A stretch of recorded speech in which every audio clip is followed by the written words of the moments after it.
नित्यानंद श्री अद्वैत गदाधर शिवासादि गौर भक्त वृंद। हरे कृष्णा कृष्ण कृष्ण हरे हरे, हरे राम राम राम हरे हरे। ओम नमो भगवते वासुदेवाय, ओम नमो भगवते वासुदेवाय, ओम नमो भगवते वासुदेवाय। नारायण नमस्कृत्यं नरं चैव नरोत्तमं देवी सरस्वतीं व्यासं ततो जयमुदीरयेत्। नष्टप्रायेषु अभद्रेषु नित्यं भागवत सेवया भगवती उत्तम श्लोके भक्तिर्भवति नैष्ठिकी। श्रवणतां स्वकथा कृष्ण पुण्यश्रवणं कीर्तना हृदयन्तोस्तो हि भद्राणि विद्यो नोति सोहितसताम्। आइए हम गुरु और गौरांगा से कृपा की याचना करते हैं, जिससे हम आज अध्ययन करने जा रहे हैं उसका पूर्ण लाभ प्राप्त हो, जो है कृष्ण प्रेम की प्राप्ति। ओम अज्ञानतिमिरान्धस्य ज्ञानाञ्जनशलाकया चक्षुरुन्मीलितं येन तस्मै श्रीगुरवे नमः। श्रीचैतन्यमनोभीष्टं स्थापितं येन भूतले स्वयं रूप कदा मह्यं ददाति स्वपदान्तिकं। वन्दे अहं श्रीगुरु श्रीयुतपदकमलं श्रीगुरुं वैष्णवांश्च च। श्रीरूपसाग्रजातं सगणरघुनाथान्वितं तं सजीवं सावधूतं सावधूतं परिजनसहितं कृष्णचैतन्यदेवं श्रीराधा कृष्ण पादान सहगण ललिता श्री विशाखान्वितांश च। हे कृष्ण करुणा सिंधु दीनबंधु जगतपते गोपेश गोपिका कांता राधा कांता नमोस्तुते। तप्त कांचन गौरांगी श्री राधे वृंदावनेश्वरी वृषभानुसुते देवी प्रणनामि हरिप्रिये। नमो विष्णुपादाय कृष्णपृष्ठाय भूतले श्रीमते भक्तिवेदांत स्वामिनिति नामिने। नमस्ते सारस्वती देवे गौरवाणी प्रचारिणे निर्विशेष शून्यवादी पाश्चात्यदेशतारिणे। नमो ओम विष्णुपादाय कृष्णपृष्ठाय भूतले श्रीमती भक्ति सिद्धांत सरस्वती नामिने। श्रीवार्षभानवी देवी दयिताय कृपावधे कृष्ण संबंध विज्ञान दायिने प्रभवे नमः। माधुर्य उज्ज्वल प्रेमाढ्य श्रीरूपानुग भक्तिद श्री गौर करुणा शक्ति विग्रहाय नमोस्तुते। नमस्ते गौरवाणी श्रीमूर्तये दीनतारिणे रूपानुविरोध सिद्धांत द्वांतहारिणे। नमो गौर किशोराय साक्षात वैराग्य मूर्तये विप्रलंब रसाम्बो बोधे पदाम्बुजाय ते नमः। नमो भक्ति विनोदाय सच्चिदानंद नामिने गौर शक्ति स्वरूपाय रूपानुग्वराय ते। गौर आविर्भाव भूमस्ते निर्देष्टा सज्जन प्रिय वैष्णव सार्वभौम श्री जगन्नाथाय ते नमः। श्री रूप सनातन भट्ट रघुनाथ श्री जीव गोपाल भट्ट दास रघुनाथ। एहि छे गोसाई करी चरण वंदन जहाँ होते विघ्न नाश अभिष्ट पूरण। वांछा कल्पद्रुभ्यश्च कृपा सिन्धुभ्य च पतितानां पावनेभ्यो वैष्णवेभ्यो नमो नमः। जय श्री कृष्ण चैतन्य प्रभु नित्यानंद श्री अद्वैत गदाधर शिवासादि गौर भक्त वृंद। हरे कृष्ण कृष्ण कृष्ण हरे हरे, हरे राम राम राम हरे हरे। श्रील प्रभुपाद की जय हो। आप सब भक्तों का बहुत बहुत स्वागत है आज के इस श्रीमद् भागवतम क्लास में। गुरु और गौरांगा की कृपा से आज हमें स्कंद 3 के अध्याय 29, जिसका शीर्षक है भगवान कपिल द्वारा भक्ति की व्याख्या की सार प्रस्तुत करने की सेवा प्राप्त हुई है। हम छोटा सा प्रयास कर रहे हैं, हमसे अनेकों त्रुटियां हो सकती हैं, जिसके लिए हम पहले से क्षमा प्रार्थी हैं, हमें क्षमा कीजिएगा। आइए हम सब मिलकर श्री सनातन गोस्वामी की प्रार्थना को दोहराएं। सर्वशास्त्र अभिप्यूषा सर्ववेदेक सत्फला सर्वसिद्धांत रत्नाढ्य सर्वलोकैक दृक्प्रदा सर्वभागवत प्राणा श्रीमद्भागवतः प्रभो कलिध्वन्तोदितादित्या श्रीकृष्ण परिवर्तिता परमानंद पाठाय प्रेमवर्षक्षराय ते सर्वदा सर्वसेव्याय श्रीकृष्णाय नमोस्तुते। मदेकबन्धु मदसंगीन मद्गुरु मनमहाधना मन निस्तारक मध्यभाग्य मद आनंद नमोस्तुते। असाधु साधुता दायिन अति नीचो चातारका हा न मंच कदाचिन माम प्रेम न हित कंठयो स्फुरा। हरे कृष्णा कृष्ण कृष्ण हरे हरे हरे राम राम राम हरे हरे। श्रील प्रभुपाद की जय। सर्वप्रथम श्रीमद् भागवतम के स्कंद 3 के अध्याय 28 जिसका शीर्षक है भक्ति साधना के लिए कपिल के आदेश, तथा अध्याय 29 जिसका शीर्षक है भगवान कपिल द्वारा भक्ति की व्याख्या के आपस के संबंध को देख लेते हैं।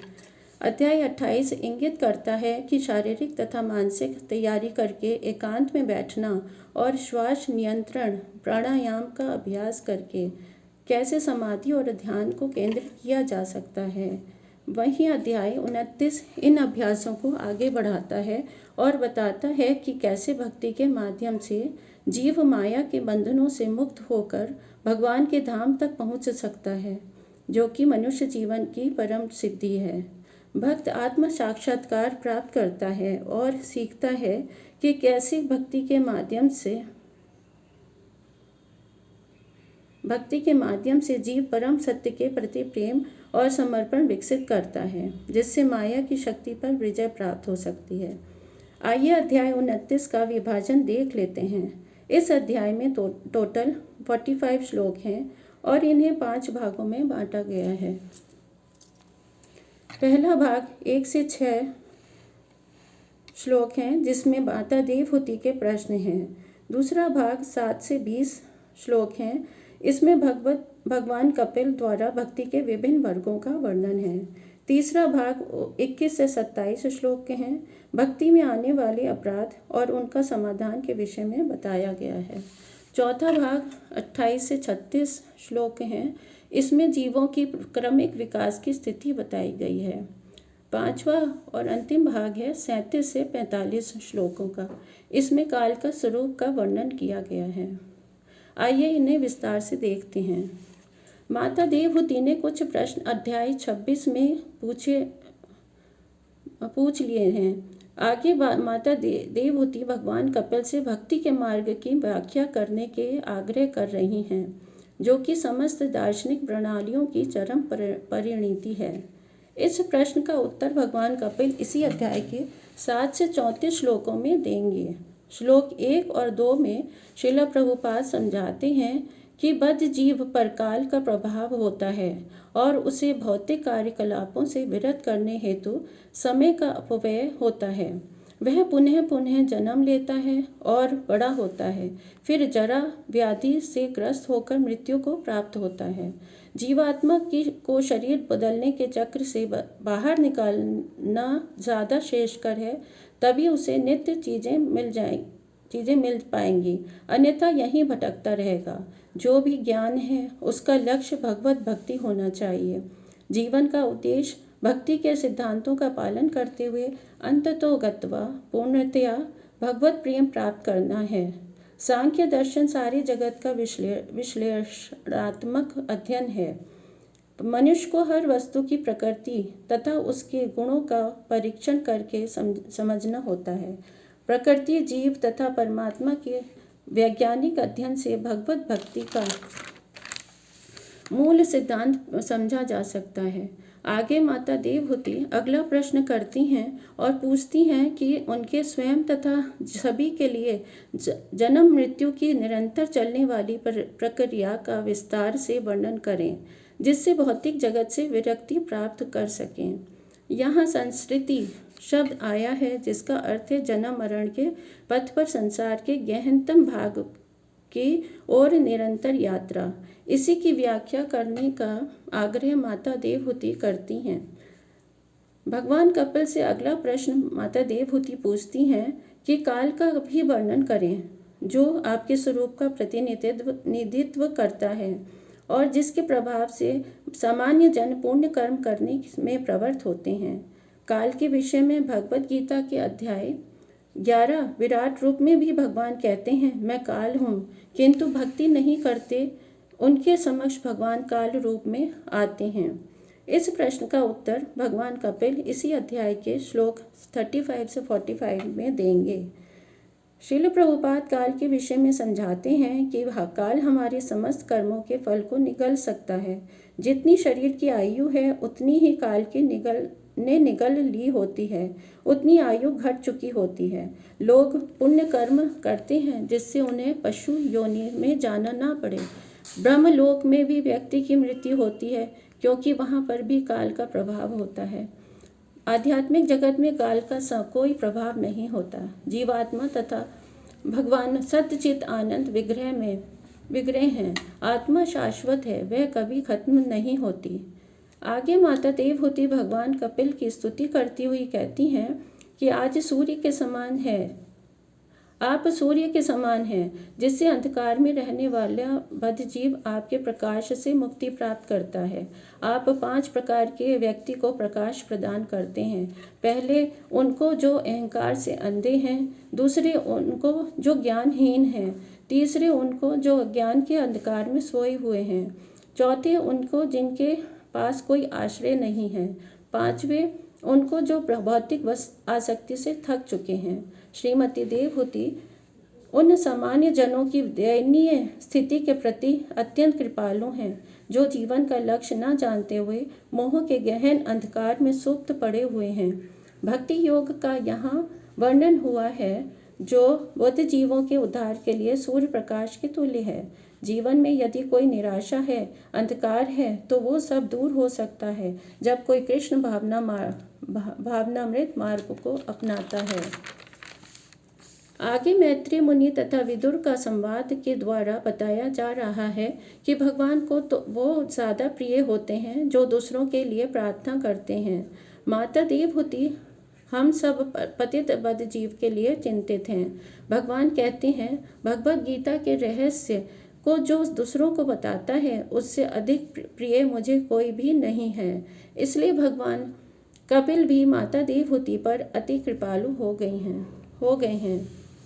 साधक के विभिन्न गुणों जैसे तमोगुण, रजोगुण अथवा सतोगुण के अनुसार भक्ति के अनेक मार्ग हैं। कृष्ण भावना भावित में होकर शुद्ध भक्ति केवल एक है। उसमें भक्त भगवान से किसी भी मांग को पूरा करने के लिए नहीं कहता। भगवत गीता 7.16 श्लोक में चतुर्विधा भजन्ते माम जनाः सुकृति नो अर्जुन आर्तो जिज्ञासुर अर्थार्थी जिज्ञानी च भरत ऋषभ। जो शुद्ध नहीं है वो 4 प्रकार की प्रयोजन से भक्ति करते हैं। आर्त, जिज्ञासु, अर्थार्थी, ज्ञानी।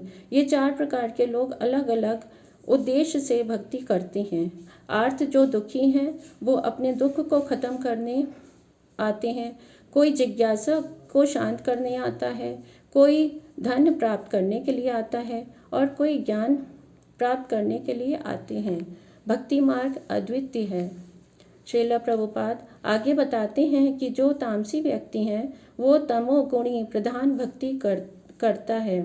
वो ईर्ष्यालु, अहंकारी, हिंसक तथा क्रोधा होता है। ये अलग प्रकार से भक्ति कर रहा होता है, इसलिए उसके स्वार्थ भगवान से पृथक होते हैं। बिना किसी हेतु के भक्ति सर्वोच्च और सर्वाधिक यशस्वी धर्म है। उसमें अपनी इंद्रिय तृप्ति नहीं होती। उसमें एकमात्र उद्देश्य भगवान को प्रसन्न करना होता है। इस अवस्था में शुद्ध भक्त की समर्पित भाव से प्रामाणिक गुरु का आदेश मानना चाहिए।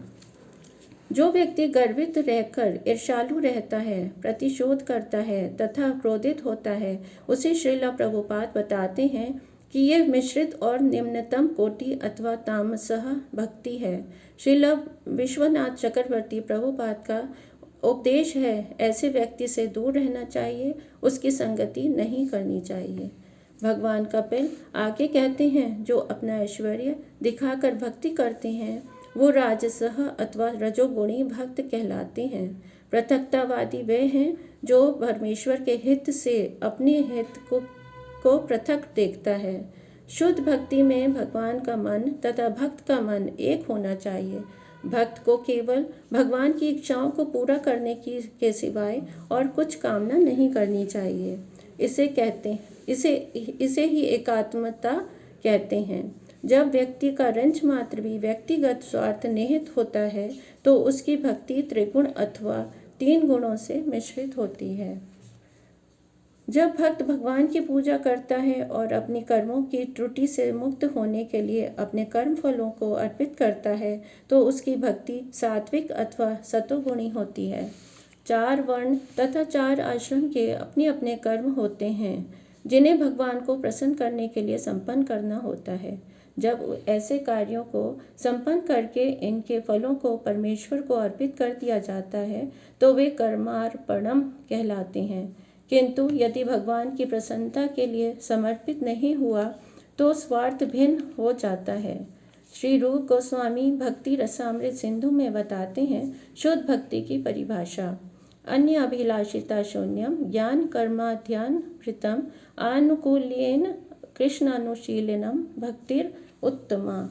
शुद्ध भक्ति अन्य अभिलाषा से शून्य होती है तथा समस्त भौतिक गुणों से परे होती है। श्रील प्रभुपाद बताते हैं कि 3 गुणों में निहित होते हुए करीब 81 श्रेणियां की भक्ति हो सकती है।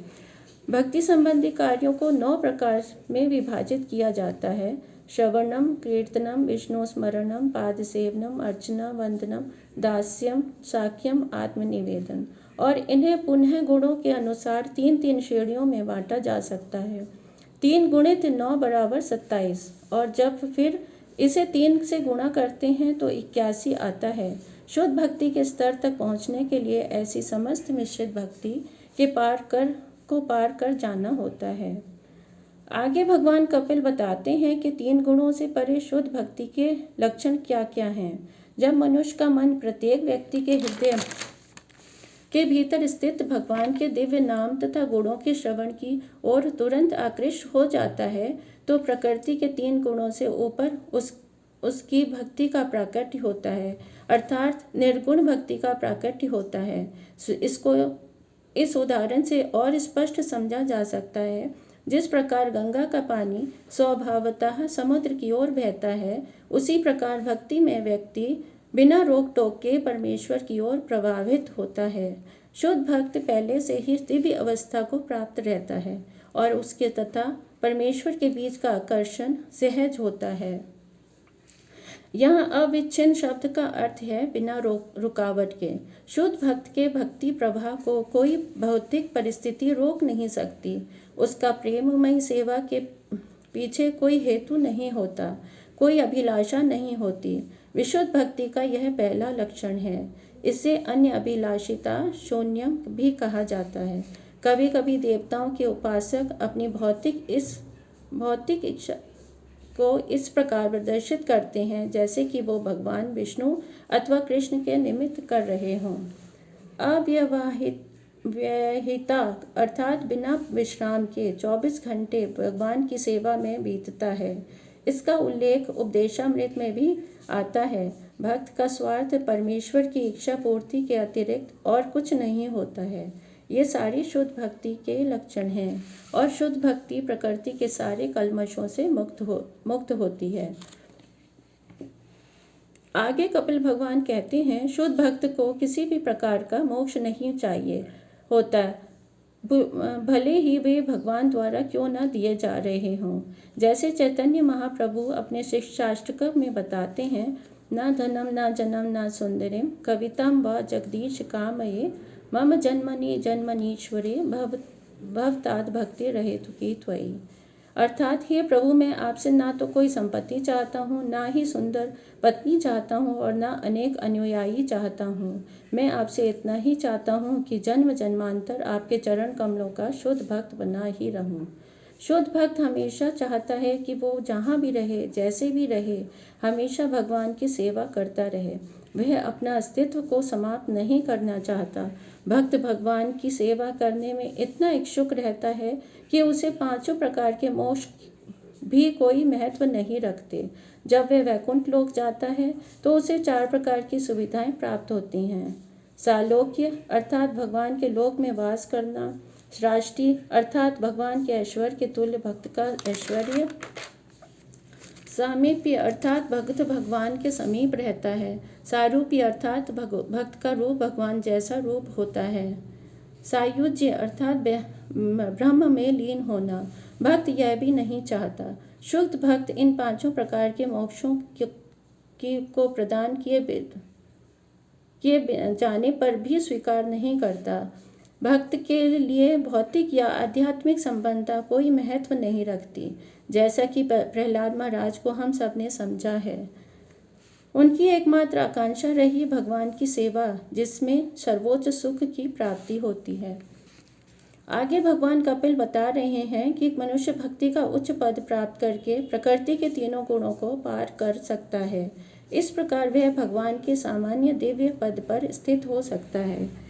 वैदिक साहित्यों में भी पुष्टि होती है कि सृष्टि के पूर्व केवल नारायण या पूर्ण पुरुषोत्तम भगवान विष्णु या कृष्ण हमेशा भौतिक सृष्टि के प्रभाव के परे दिव्य पद में रहते हैं, इसलिए वो निर्गुण भी कहलाते हैं। भगवद गीता के 18.54 में कहा गया है, ब्रह्मभूता प्रसन्न आत्मा न शौचते न कांक्षति समा सर्वेषु भूतेषु मद्भक्ति लभते पराम।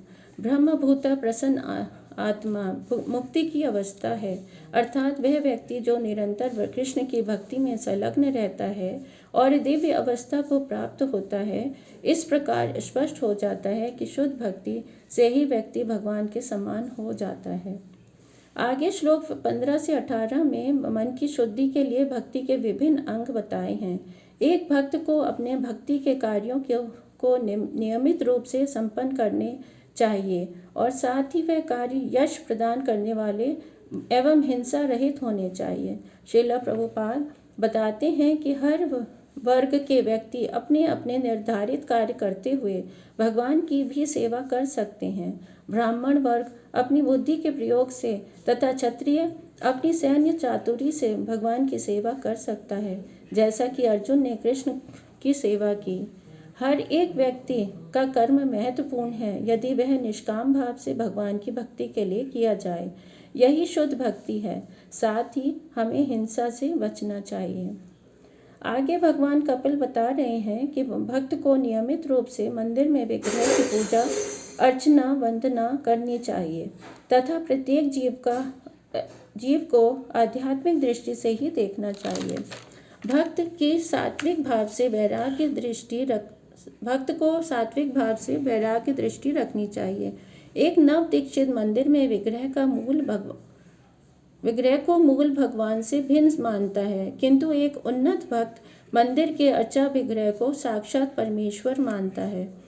भगवद गीता में कहा गया है, पंडितः समदर्शिताः, अर्थात पंडित सारे जीवों को एक समान देखता है।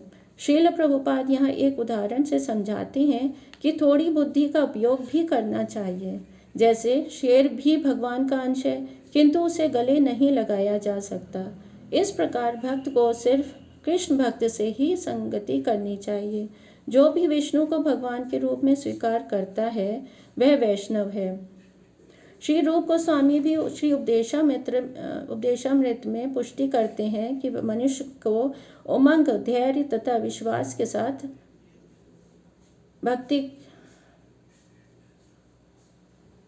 भक्ति करनी चाहिए। उपदेशामृत के श्लोक में बताया है, उत्साह निश्चय धैर्य तत् कर्म प्रवर्तनात्।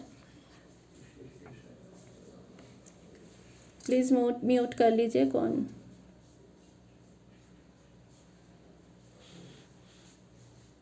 ओके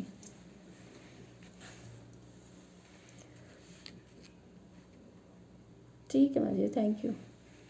उत्साह निश्चय धैर्य तत्कर्म प्रवर्तनात् संत्याग सतो वृता षड्वीर भक्ति प्रसिद्ध्यते। पूर्ण सेवक को सफलता के लिए आवश्यक है कि विधि विधानों के अनुसार सेवा की जाए।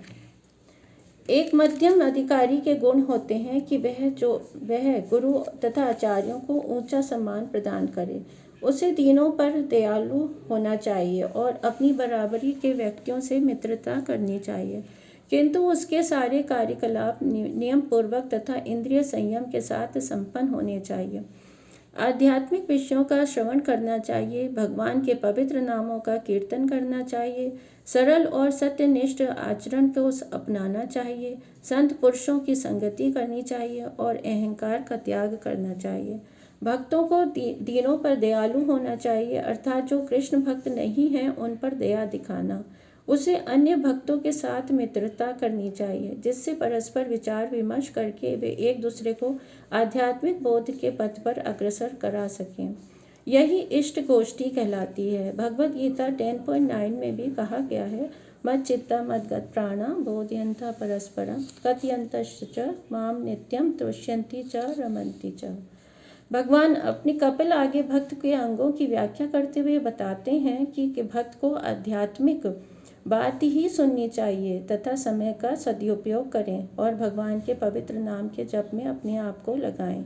भक्त का आचरण स्पष्ट तथा सरल होना चाहिए, उसे ईर्ष्यालु बिल्कुल नहीं होना चाहिए।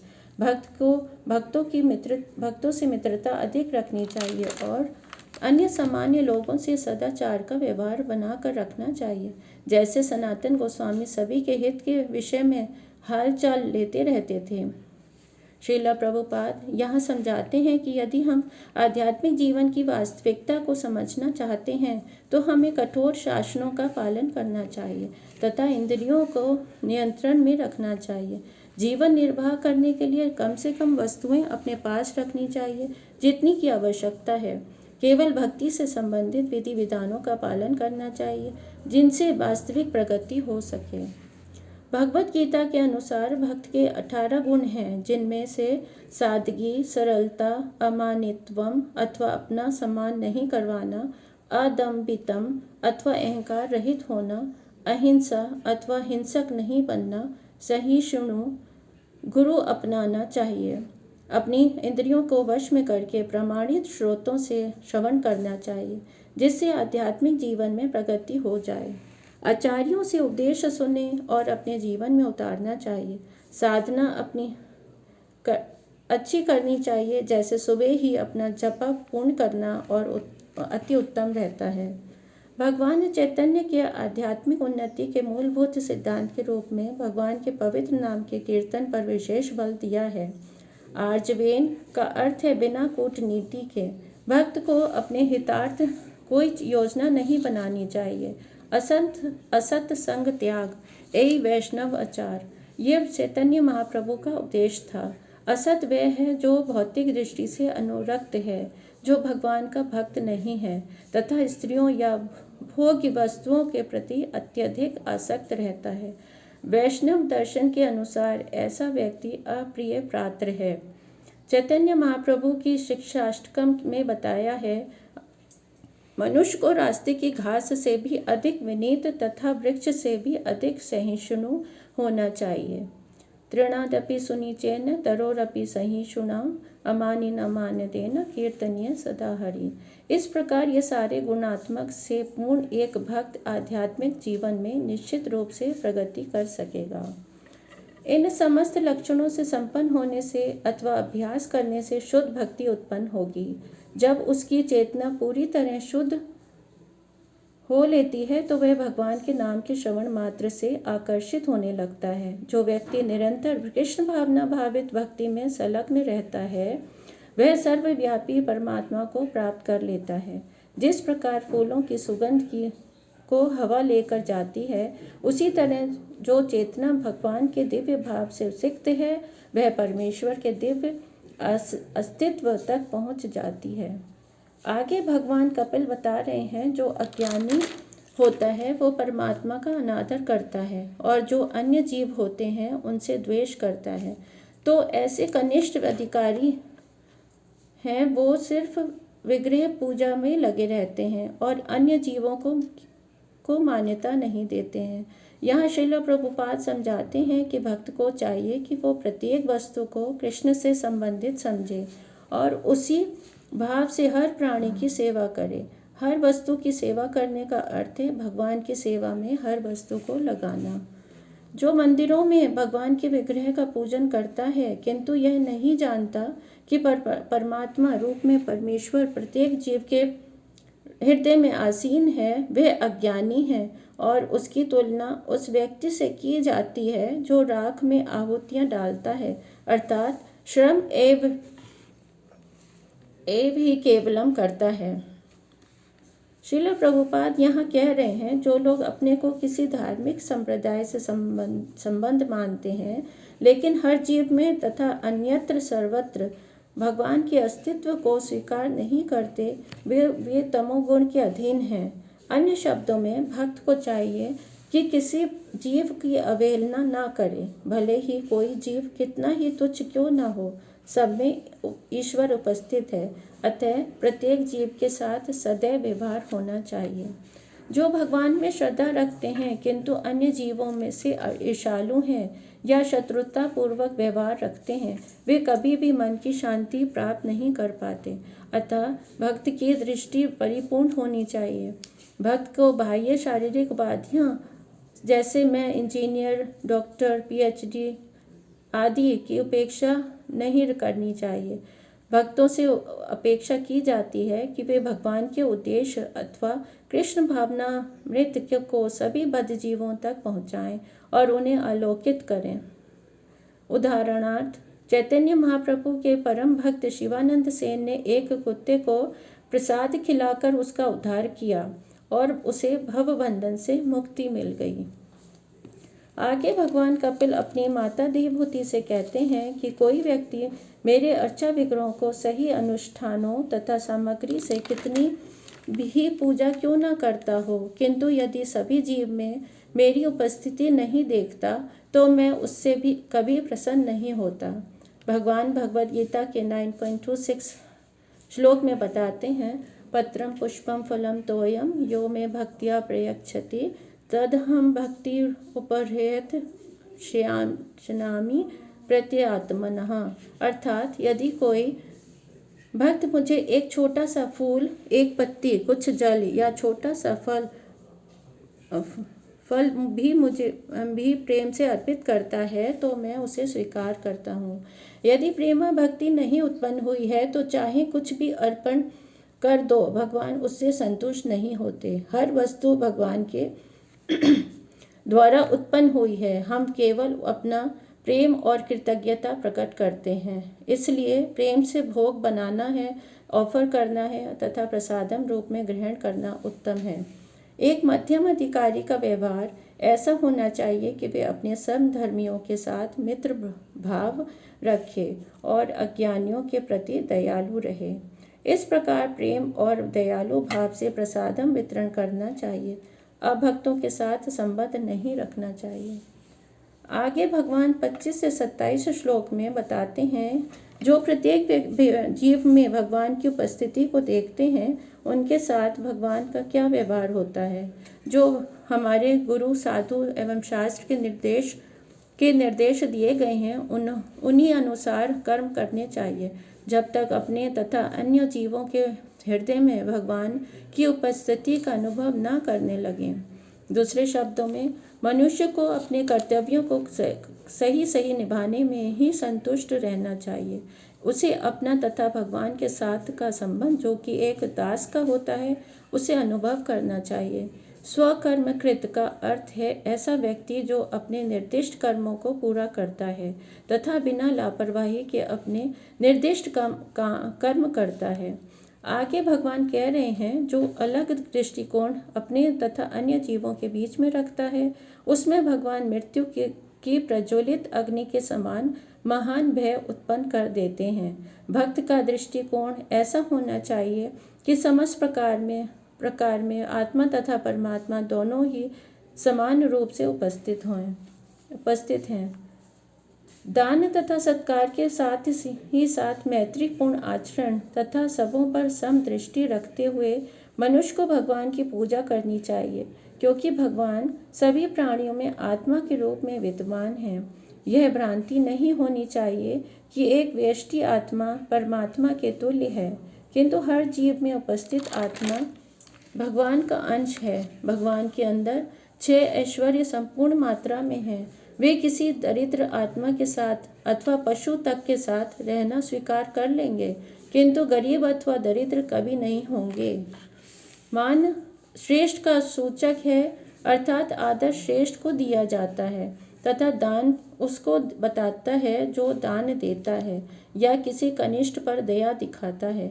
हम भगवान को ऐसा निम्न व्यक्ति नहीं मान सकते जो हमारे दान पर आश्रित हों। दान अपने से निम्न आर्थिक अवस्था वाले को दिया जाता है। दान कभी धनी व्यक्ति को नहीं दिया जाता। सभी जीवों में स्थित परमात्मा एक ही परमेश्वर है। अपनी सर्वशक्तिमत्ता से भगवान कहीं भी रह सकता है और कहीं भी वैकुंठ लोक जैसी परिस्थिति उत्पन्न कर सकता है। यही उनकी अचिंत्य शक्ति है। आगे कपिल भगवान जीवों की विभिन्न श्रेणियों का वर्णन श्लोक 28 से 36 तक में करते हैं। वे अपनी माता देवहूति को कल्याणमयी संबोधित करते हुए बोलते हैं, जीवात्माएं उन सभी पदार्थों जैसे टेबल, कुर्सी इत्यादि से श्रेष्ठ हैं, जो कि उनमें चेतना है, जो जीवन के लक्षणों से युक्त है। जैसे कीड़ों की चेतना से अधिक पशु की चेतना श्रेष्ठ है, और इनमें से भी श्रेष्ठ हैं जिनमें इंद्रिय अनुभूति विकसित हो चुकी है। एक शेर का उदाहरण से श्रील प्रभुपाद समझाते हैं कि कब हमें दान तथा मित्रता का व्यवहार रखना चाहिए। शेर के साथ हमें भिन्न प्रकार से व्यवहार रखना होता है, भले ही उसमें भी भगवान का अंश अर्थात चेतना उपस्थित है। उससे मित्रता नहीं बरत सकते, किंतु दान के रूप में प्रसाद खिला सकते हैं। सभी जीवों के साथ समता का भाव तो रहना चाहिए, किंतु यह व्यवहार करने में भेद होना चाहिए। कभी कभी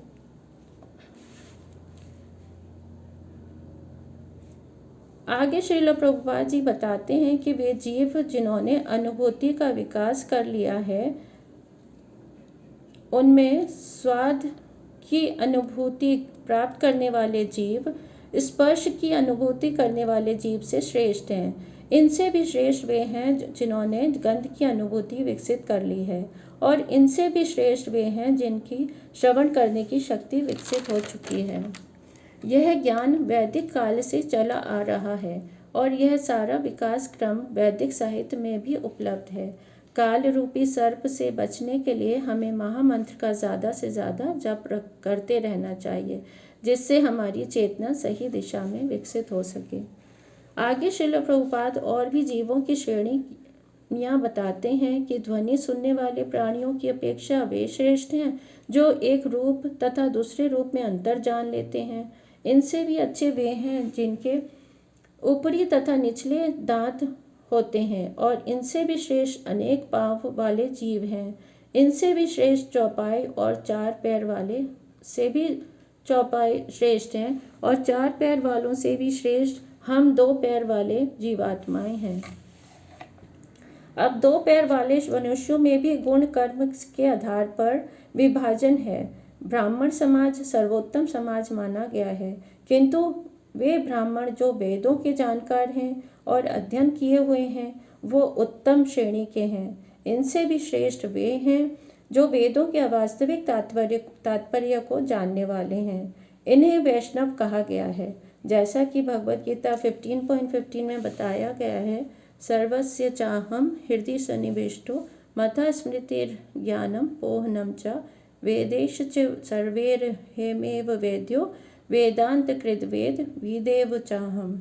जो व्यक्ति परम सत्य को समझ सके वह ब्राह्मण है, और जब ऐसा ब्राह्मण वेदों का ज्ञाता होता है तो वह वेदों का प्रयोजन समझ सकता है। वेदों का प्रयोजन पूर्ण ब्रह्म को समझाता है। जो व्यक्ति परम सत्य को 3 अवस्थाओं में ब्रह्म, परमात्मा तथा भगवान के रूप में समझता है, और जो भगवान का अर्थ समझता है, वह ब्राह्मणों में श्रेष्ठ है अथवा वह वैष्णव माना जाता है। आगे शुद्ध भक्त कैसे सर्वश्रेष्ठ हैं बता रहे हैं कि वह निष्काम भाव से भक्ति करते हुए अपना कार्य का फल भगवान को अर्पित करता है। अर्थज्ञ ब्राह्मण वह व्यक्ति है जो परम सत्य के विषय में भली भांति जानता हो और परम सत्य का अनुभव 3 विभिन्न अवस्थाओं में ब्रह्म, परमात्मा तथा भगवान के रूप में किया जाता है। यह भी जानता हो, श्रील प्रभुपाद एक आचार्य के विषय में समझाते हैं कि आचार्य वह है जो वैदिक आदेशों के प्रयोजन को जानता है और उनको अपने आचरण में लाता है और अपने शिष्यों को इसी विधि से शिक्षा देता है, किंतु जीवन में उच्च पद प्राप्त करने की अभिलाषा नहीं रखता। श्रील प्रभुपाद वैष्णव की 3 अवस्था से हम सबको अवगत कराते हैं।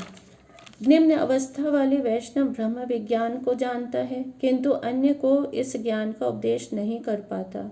द्वितीय अवस्था का वैष्णव ब्रह्म ज्ञान को तो जानता ही है, साथ में अन्यों को उपदेश भी देता है। सर्वोच्च श्रेणी का वैष्णव ब्रह्म विज्ञान को जानते हुए अन्यों को उपदेश देता है और साथ ही परम सत्य को हर वस्तु में देखता है। इस प्रकार वह ब्राह्मण की पूर्ण अवस्था को प्राप्त करता है। भगवान कपिल कहते हैं कि वही व्यक्ति सबसे बड़ा है जो निरंतर भगवान में रुचि रखता है और कहीं रुचि नहीं रखता। जिस प्रकार भगवान चैतन्य ने भी हम सबको उपदेश दिया कि कृष्ण ही पूज्य भगवान हैं और उनके शुद्ध भक्तों की रुचि उनकी निजी रुचि है। सेवा के लिए 3 बातें होनी चाहिए: स्वामी, सेव्य, सेवक तथा सेवा। महापुरुष वही है जिसने भगवान की सेवा करके भगवान को संतुष्ट कर दिया हो। ऐसा पूर्ण भक्त प्रत्येक जीव को प्रणाम करता है, क्योंकि उसका दृढ़ विश्वास है कि भगवान प्रत्येक जीव के शरीर के भीतर परमात्मा या नियामक के रूप में प्रविष्ट रहते हैं। आगे 35 श्लोक में भगवान कपिल द्वारा भक्ति की व्याख्या का निष्कर्ष बताया जा रहा है कि जो भक्त इस प्रकार से भक्ति तथा योग का साधन करता है, उसे केवल भक्ति से ही परम पुरुष का धाम प्राप्त हो सकता है। अष्टांग योग, ध्यान तथा भगवत प्रेम जब साथ होते हैं, तभी भक्ति योग का स्तर प्राप्त होता है। इस स्तर पर पहुंचकर उसे दिव्य प्रेमवश भगवान की वास्तविक सेवा करनी चाहिए। पुरुषः पुरुषम व्रजेत का अर्थ है जीव परम पुरुष के पास जाता है। गुणात्मक दृष्टि से जीव तथा भगवान एक हैं, दोनों ही पुरुष कहलाते हैं। जब जीव भगवान के धाम में प्रवेश करता है और उनको आनंद प्रदान करते हुए उन्हें सहयोग पहुंचाता है, तो उसे उतना ही आनंद या वही सुविधा प्राप्त होती है जो भगवान को होती है। वस्तुतः योग का अर्थ है विष्णु के स्वरूप का ध्यान। आगे धाम में रहने वाले भगवान का वर्णन आता है। भगवान का शाश्वत रूप है। अपनी बुद्धि के स्तर पर कोई ब्रह्म कहता है तो कोई परमात्मा कहता है। उसके कार्यकलाप आध्यात्मिक होते हैं। वह प्रधान दिव्य पुरुष है, जो कि उसका उत्पत्ति स्थान साक्षात भगवान है। जैसे कि भगवद गीता 10.8 में भी कहा गया है, अहम सर्वस्य प्रभुवो सर्वे प्रवर्तते इति मत्वा भजन्ते माम बुधा भाव समन्वितः। भगवान कहते हैं, मैं समस्त वस्तु का मूल स्रोत हूँ। जो बुद्धिमान यह जानते हैं वे मेरी प्रेमा भक्ति में लगते हैं और हृदय से मेरी पूजा करते हैं। ऐसा व्यक्ति अपना शरीर त्यागने पर पुनः इस संसार में नहीं आता, अपितु परम पुरुष के पास चला जाता है। भगवान की दिव्य प्रकृति तथा उनके कार्यकलापों को समझ लेने से ही जीव भगवान के पास आता है। इस अध्याय के अंतिम के श्लोकों में यानी कि 37 से 45 में काल की विशेषताएं बताई गई हैं।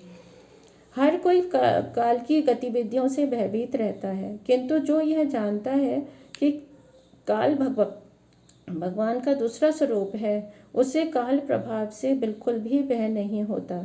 उदाहरणार्थ, एक नवजात शिशु का रूप छोटा होता है, किंतु काल के प्रभाव से बड़ा होने पर वह एक बालक रूप लेता है और फिर तरुण रूप। इस प्रकार भगवान के अप्रत्यक्ष नियंत्रण द्वारा उसका रूप बदलता रहता है। भगवान विष्णु समस्त यज्ञों के भोक्ता हैं तथा काल स्वरूप हैं। वे समस्त स्वामियों के स्वामी हैं, प्रत्येक जीव के हृदय में स्थित हैं, सभी के आश्रय हैं। प्रत्येक जीव का दूसरे जीव के द्वारा संहार कराने का कारण भी भगवान ही हैं। भगवान का ऐसा कोई प्रिय नहीं है, ना ही कोई शत्रु या मित्र है, लेकिन जो भगवान को भूले नहीं हैं, उन्हें वे प्रेरणा प्रदान करते हैं और अन्यों को घटाते हैं। यदि कोई भगवान के साथ अपने संबंध की विस्मृति करता है तो उसका क्षय होता है और यही उसका जन्म मृत्यु के चक्र का कारण बनता है। इसलिए सभी जीवों का धर्म है कि वे विष्णु के चरण कमलों की शरण ग्रहण करें और अपने को जन्म मरण के चक्र से बचा लें। जो भी हम सब प्रत्यक्ष रूप से वातावरण में देखते हैं वो सब भगवान की अध्यक्षता में होती है, जैसे कि सूर्य का चमकना, वर्षा होना, वायु का बहना, नक्षत्रों का चमकना, चंद्रमा का शीतलता प्रदान करना और भी हमारे मौसमी फल और फूल, पेड़ पौधे भगवान के आदेशानुसार से ही फलते फूलते हैं। भगवान की शक्तियाँ इतनी सुचारू रूप से काम करती हैं कि ऐसा लगता है जैसे सब कुछ स्वतः हो रहा है। भौतिकतावादी विज्ञानी कहते हैं कि ये सारे लोग गुरुत्वाकर्षण के नियम या अन्य नियम के कारण तैर रहे हैं, किंतु वास्तविक संचालक श्री भगवान ही हैं। भगवान के ही नियंत्रण में अंतरिक्ष में आकाश सारे लोक को स्थान देता है, जिनमें असंख्य जीव रहते हैं। भगवान के भय से ही प्रकृति के गुणों के अधिष्ठाता देवता सृष्टि पालन तथा संहार का कार्य करते हैं। इस भौतिक जगत की प्रत्येक निर्जीव तथा सजीव वस्तु भगवान के अधीन कार्य करती है। जिस प्रकार दीन देवता प्रकृति के 3 गुणों के भार को संभालते हैं, उसी तरह अन्य देवता हैं जिनके अधीन वायु विभाग, जल विभाग, बादल विभाग का कार्यभार सुचारू रूप से चलता है, किंतु परम नियंता भगवान कृष्ण ही हैं। जब तक ब्रह्मा मर नहीं जाते तब तक सृष्टि पालन तथा संहार का काम विभिन्न देवताओं द्वारा भगवान श्री कृष्ण की अध्यक्षता में चलता रहता है। शाश्वत काल का ना तो आदि है और ना ही अंत है। वह दृश्य जगत का अंत कर देता है, एक को मार सककर दूसरे को जन्म देता है और इसका सृजन कार्य करता है। इसी तरह मृत्यु के स्वामी यमराज को भी नष्ट करके ब्रह्मांड को विलीन कर देता है। किसी का भी जीवन शाश्वत नहीं है। भक्त भी इस संसार में कुछ भी नहीं करता, वह भगवान को केवल सेवा करना चाहता है।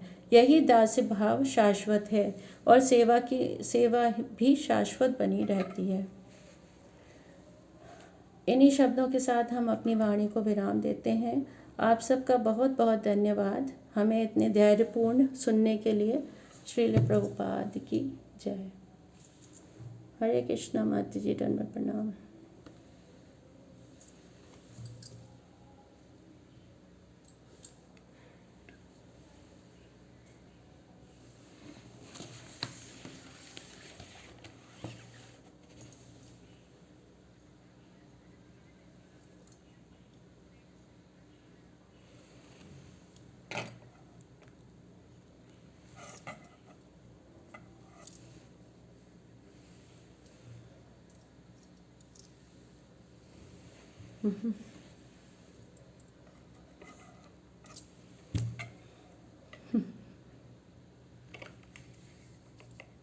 ओके,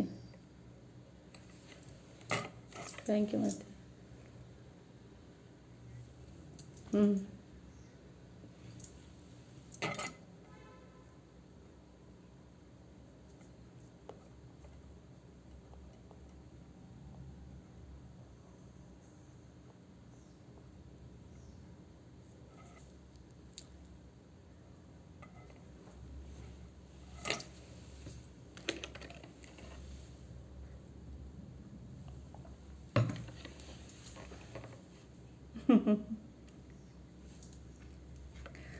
गरम पानी रखा।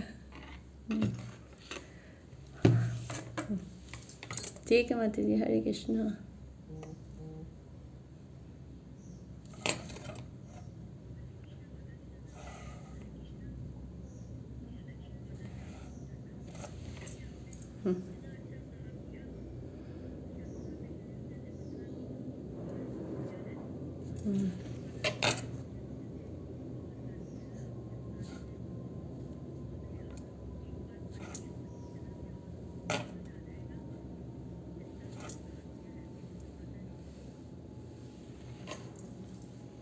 थैंक यू माता जी।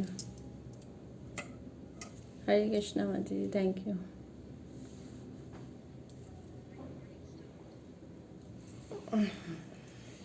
धन्यवाद।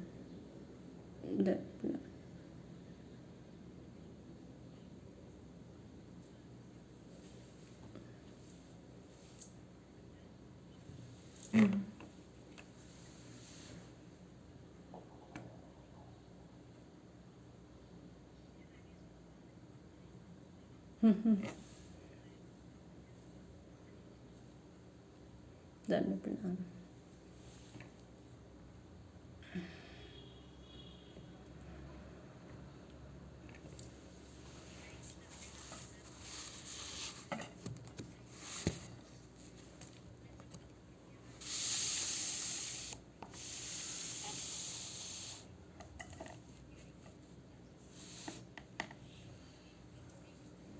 हरे कृष्ण। दंड प्रणाम।